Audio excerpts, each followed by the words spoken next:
Jazz is a landmark car, and not because I sweet-talked my wife into buying one years back. But if you think about it, I think it was a good thing that I did. But if you wanted a car to throw in your toddler, your dog, move around furniture, and also your parents, often visiting parents, you need a car that can do a lot. And the old Jazz did just that. This, the new one, promises to do all of that and add better value, more features, more efficiency, and it promises to come at a better price. Now, this isn't exactly brand new, but it was revised recently, and the competition's moved on as well. So we want to find out if the Jazz still is as great a buy as it was all those years back.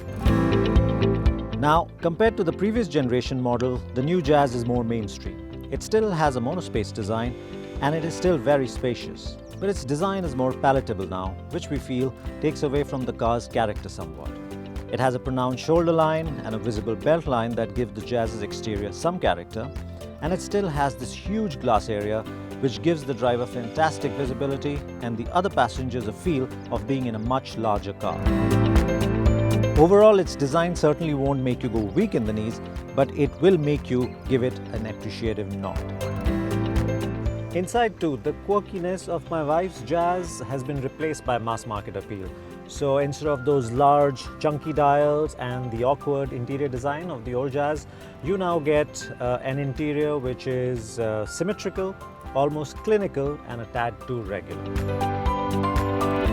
It's more modern, of course, with a climate control system, digital instrumentation, and a touchscreen multimedia system. And it has its fair share of safety features as well, dual front airbags and ABS to mention a couple. But it's the space utilization that truly defines the Jazz. It's not dimensionally the biggest car in its class, but inside there's enough head, knee and shoulder room to accommodate 5 adults with ease.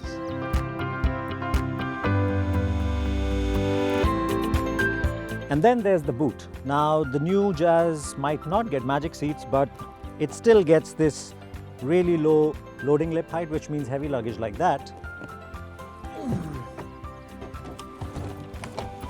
can be easily stored in.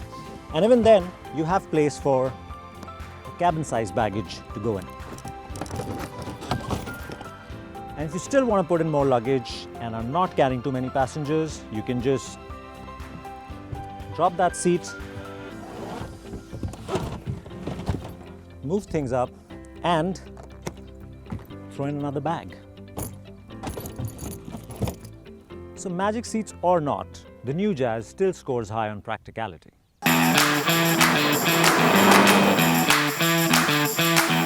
The Jazz comes with 2 engine options now, a 1.2-litre petrol and a 1.5-litre diesel. The petrol is reasonably torquey for puttering around town in, and it feels alright on the highways too. It's not an exceptional engine, but it also doesn't give you too much reason to complain. Now, the diesel is the more polarizing of the 2 engines, and that's the one we have here.